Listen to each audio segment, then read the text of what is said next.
The Israeli governments portray themselves as peace-loving upholders of high moral principles.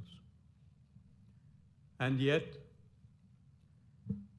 they have claimed to be the protectors of human rights. And yet, they proclaim that they are the only democratic country in the Middle East. And yet, they humbly depict themselves as a small, existentially threatened country surrounded by bloodthirsty killers who want to eradicate her from existence.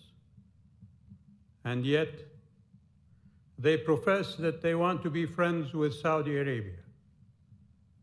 And yet, all Israeli governments are the last of the Western colonizing powers of the Middle East.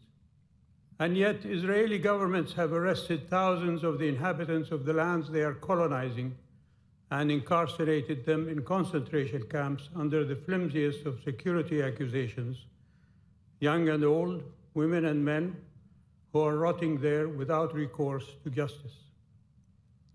They are demolishing homes as they wish, and they assassinate whomever they want to. And yet, the Israeli Knesset passed a law that defines the citizenship of Israel as exclusively Jewish, denying the non-Jewish inhabitants of Israel of equal rights under the law. What kind of democracy is that? More than 200 nuclear weapons are their so-called Armageddon deterrent. And yet, while waging wars on Hamas, Israeli governments are funneling Qatari financial support for what they say is a terrorist group. And yet, proffering friendship to the Kingdom of Saudi Arabia has not stopped the successive Israeli governments from unleashing their political minions and their media hounds from all countries